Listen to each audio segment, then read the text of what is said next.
Alhamdulillah Rabbil Alameen, salatu wassalam, ala khayri khalqillah, nabiyina wa imamina Muhammad, wa ala alihi wa ashabihi ajma'in, amma ba'd. First and foremost is, I want to ask a question, inshallah. Hopefully I can have a volunteer, a brother, who will be willing to answer the question, inshallah, based off of what you know. Inshallah, any brother? Anybody brave? It's not going to be a difficult question, inshallah, don't worry. Jazakallah khairan. What's your name, Akhi? Muhammad. Alright, so before we get started, whatever the reminder, what I want to say or what I want to read to you, what is the ruling of what we're doing right now? Holding a jilsa or a halaqah, giving a reminder, or some masjid you go to, they say a khatila. What is the ruling on doing this after Salat al-Fajr on Friday? It's good. Good thing to do. It's good. Good thing to do. Right? Jazakallah khairan for your answer. Anyone else? Good to stay behind. Right?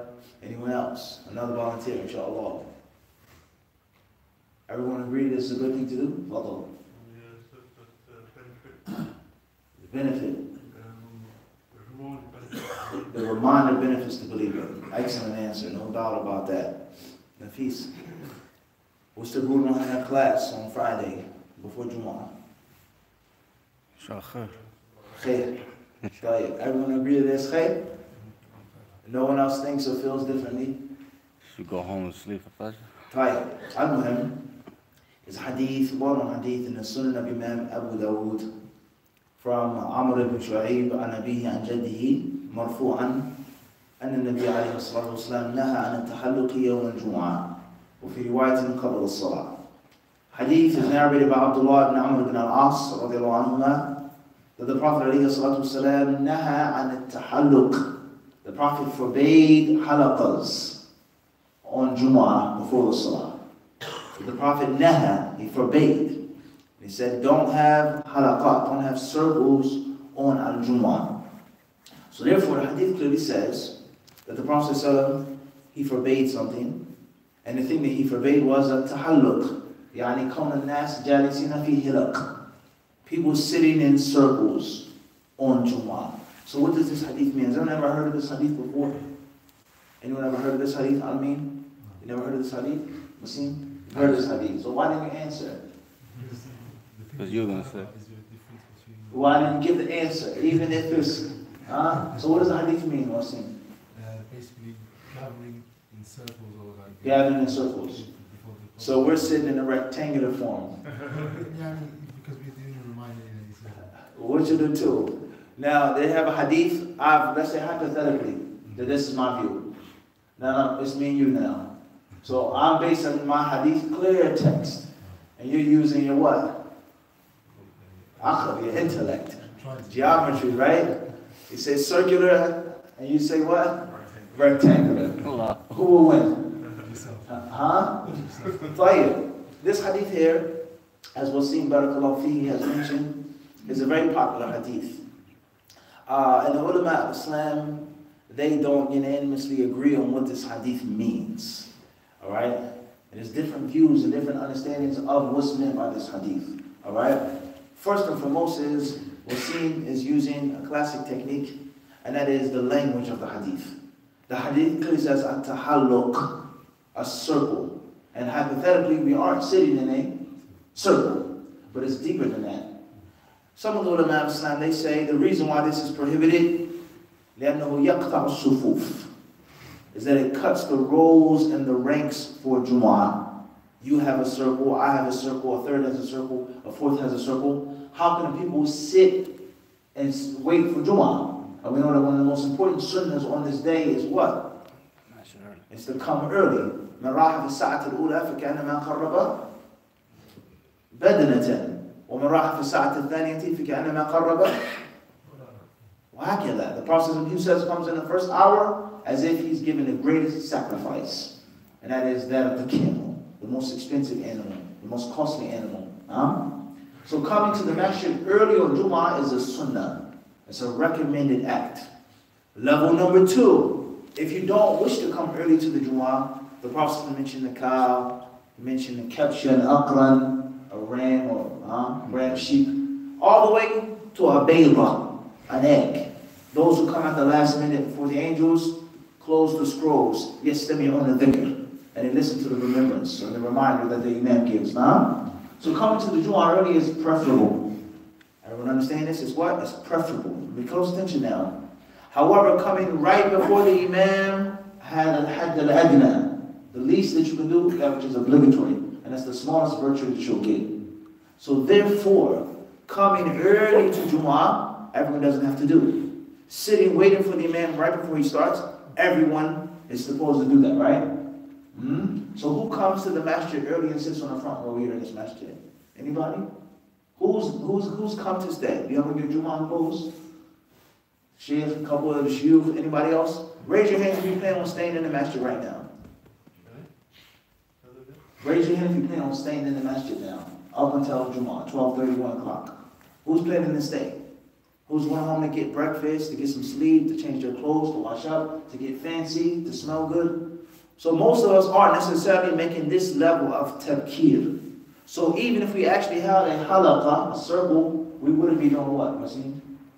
We wouldn't be what? Stopping the rows. We wouldn't be doing what? Stopping the rows. Everyone understand this? Now if we congregated at 12 p.m., 12:15, and we had a class or a khatib or a reminder, we would clearly be doing what? Stopping the rows and preventing the people from doing a specific sunnah, which is sunnah to tabkir. It's coming to Jumu'ah what? Early. So this goes to show us is that there are two conditions when we have a hadith of the Prophet ﷺ. Two conditions. And if you don't have these two conditions, then you cannot use the hadith of the Prophet ﷺ. Sihhatul dalil wa sihhatul dilala.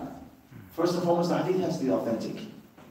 And after the hadith is authentic, you have to know that you're properly understanding the hadith. And you're properly applying the hadith. And one of the two could be just as dangerous. One could be just as dangerous as another. Misquoting the Prophet ﷺ and also misapplying what the Prophet ﷺ said. Rather, oftentimes, the second type is more harmful. The second type oftentimes is far more harmful. In which this is an authentic statement of Muhammad ﷺ. But you've misinterpreted it. You've misunderstood it. You've misapplied it. And then you force it upon others. And now the people know that this is the Prophet's words, and this is the ugly application of it. Sometimes that's worse than quoting a hadith which is totally baseless and weak. Everyone understand this? And this happens very, very often. So هذا هو القول الأول. That's the first opinion of you regarding this hadith. Number two, some of the ulama of Islam, they say that this hadith means إِذَا عَمَّ الْمَسْجِدِ. If the people are sitting in circles and the entire masjid has been enveloped by these circles. As far as if we had a class on Ajurumiyya, you were teaching what's a fikr in the corner, they say what? La bas. Even though it's actually a halaqah. Everyone understand this? Opinion number three, al-qawl al-thalith. And the Nabi alayhi salatu wasalam, he forbade the people to speak about jahiliyyah in the masjid on the day of Jumu'ah before the salah. Because it states in another version of this hadith, وَعَنِ الْبَيْعِ وَالشِّرَاءِ, from buying and selling. The permissibility of talking in the masjid about things which aren't religious. That's a different issue in itself. But specifically on Jumu'ah, for us to come together, sit in rows, and talk about dunya, football, sports, politics, fulana, alan, and alana. Everyone understand this? Last but not least, there are some of the ulama of Islam, from the Salaf al-Salih, who hold the view that this hadith does not necessarily apply to an actual halaqah qabla al-khutbah. And that a person can give a reminder and a talk actually before the khutbah. Everyone understand this? What's important is we're trying to shed light in brief, on the importance of understanding the sunnah of the Prophet ﷺ correctly. And you can't do that unless you have proper knowledge. You can't do that unless you know the language of the hadith, unless you know the environment of the hadith, the context of the hadith. Two things. Asbab al-wurud, why the Prophet ﷺ said something, and deeper than that is asbab al-tahdith, why the Sahabi reported the hadith. Two different levels now. This is why the Prophet ﷺ made this statement. And now we have another narration shows us why the companion haddatha bihi, why he reported it and passed it on to someone else. Everyone understand this or not? So you may go to some masjids or certain countries, and there's some scholars who will not go to class on Friday at all. They say it's la yajuz. You can't have any halaqah on Salat al-Jum'ah until after the khutbah. And this is their dalil. And there are others who hold the view that it is permissible, that it's recommended, highly preferable to remind the people, to teach the people after Salat al-Fajr until 9 a.m., 10 a.m. Anything other than that, no. And there are those who hold the view that it's permissible to remind the people up until the time of the khutbah. And it's going to be one or two reasons. Either the hadith is not authentic to them, or they believe that the hadith la yantabiq alayh. It does not apply to that specific what? Situation. Everyone understand this? The Prophet tells us, Man yuridillahu bihi khayran yufaqihu fi din. Wa innama ana qasimun wallahu yu'ti. Ali ibn al-Madini rahimahullah ta'ala, the teacher of Bukhari, he said, Ma'rifatu rijali nisful ilm. Wa ma'rifatu fiqh hadithi nisful ilm. He says, knowing the narrators is half of knowledge. And knowing the fiqh of the hadith, the understanding of the hadith, the proper interpretation of the hadith is another half of knowledge. If we've only learned the first half, our job isn't done. If we have what this sheikh said and fulan and this opinion and this interpretation, and it's weak and it's naive, then we're still missing the what? The other half. Obviously the completion is when it's what? When it's both. Khairan inshallah ta'ala. With that being said, I'm not going to hold you too long. We're going to continue reading last night from Fath al-Bari of Ibn Rajab rahimahullah ta'ala. With regards to the hadith of Anas ibn Malik radiyallahu ta'ala anhu, ثلاث من كن فيه وجد حلاوة الإيمان. Three things if you have, you will experience the sweetness of faith. And we said that mahabbatullah, loving Allah, is on two different levels. And we explained the first level last night. Ibn Rajab rahimahullah, he says, وَالدَّرْجَةُ الثَّانِيَةُ مِنَ الْمَحَبَّةِ وَهِيَ فَضْلٌ مُسْتَحَبٌ أن ترتقي المحبة من ذلك إلى التقرب بنوافل الطاعات والانكفاف عن دقائق الشبهات والمكروهات والرضا بالأقضية المؤلمات. He said that the first level of loving Allah includes how many things? How many things does the first level of loving Allah include? What did we say last night? Three things. Very good. The first is?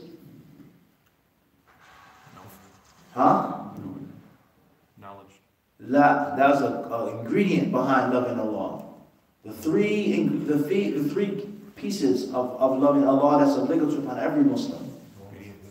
Doing what's obligatory. Nothing recommended. Number two, nothing that's disliked or is doubtful is clearly haram. Avoid that. Number three, upon the painful qadr.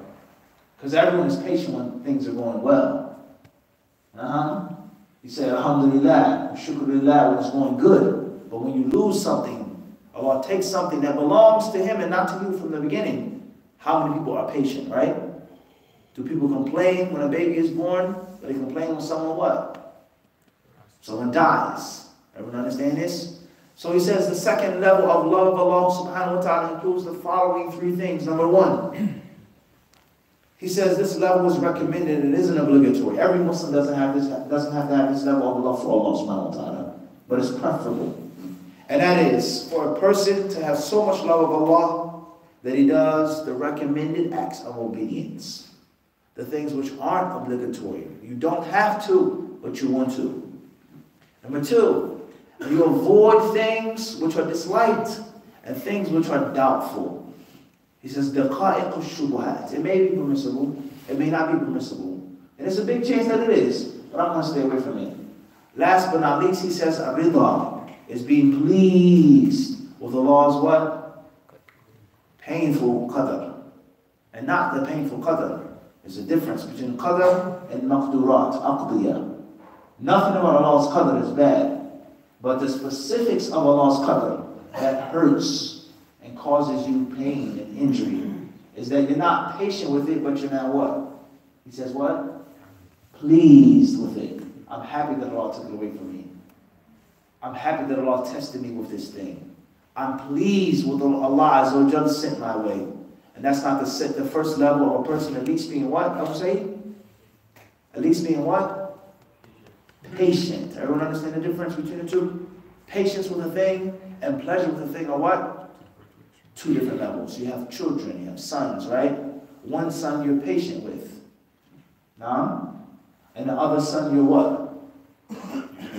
Pleased with. They aren't the same. One doesn't do well in school. One doesn't perform his Islamic obligations. One doesn't show you the necessary amount of respect as a parent. You're what with him? You kick him out the house? You banish him from your home? You do what with him? Tasbir alayhi. You have patience with him.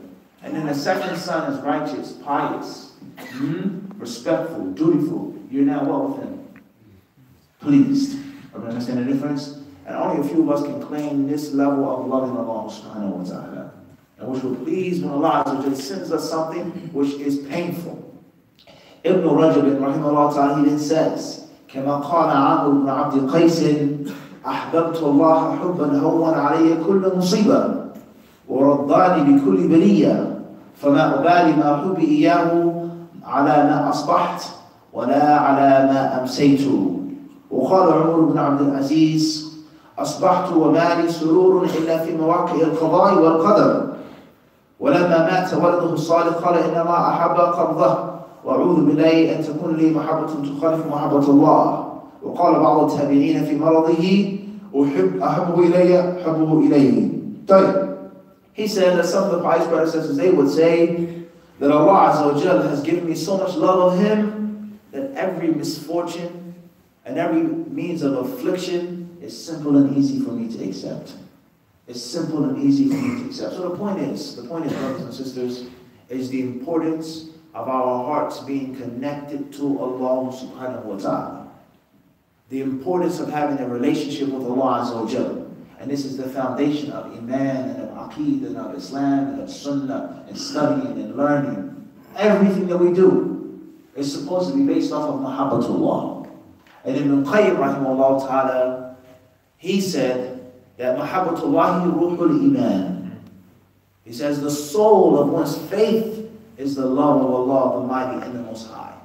And learning one's Aqeedah and Allah's Asma wa Sifat, if it's only theoretical, out of a book, and this belongs to Allah, and we affirm this to Allah, and it has no fruit on our daily actions. And as we mentioned last night, something is seriously wrong. And this is one of the problems of those who say that Allah doesn't love, and Allah can't be loved. If Allah doesn't love, and Allah can't be loved, i.e., يَؤْوِلُونَ هَذِهِ الصِّفَةِ, they misinterpret this attribute of Allah. What is their Islam going to be like? And this is why the people of the Sunnah are supposed to be the most righteous. They're supposed to have the softest hearts. Those who have the most knowledge and those who have the soundest Aqeedah. And it is not supposed to be the opposite, in which we have the correct Aqeedah. We have the knowledge, but our hearts are like stones and rocks. Something is seriously wrong with what we're studying, what we're listening to, what we're reading, and what we are memorizing. The love of Allah subhanahu wa ta'ala, that is the foundation of everything that you do. And if you're seeking ilm or hadith and studying overseas and you're not doing it for Allah's face, it's not going to end well for you. It's not going to end well for you. So this is a reminder for us all to be connected to Allah subhanahu wa ta'ala. And this is the secret behind this hadith. All three things are based off of love. Allah and His Messenger, loving someone only for the sake of Allah, and hating to go back to kufr. Just like one hates to be thrown in the fire of hell. Because of what? Because of love. And when love penetrates one's heart, khalas, everything is simple and easy after that. So we ask Allah for this. We ask Allah to make us of those who love Him and only Him, sincerely and alone. We ask Allah to make us of those who love His created beings only for His sake, and to hate His created beings only for His sake. Wallahu a'lam, sallallahu alaihi wa sallam, ala abdihi wa rasulihi Muhammad. Wa alaikum assalam.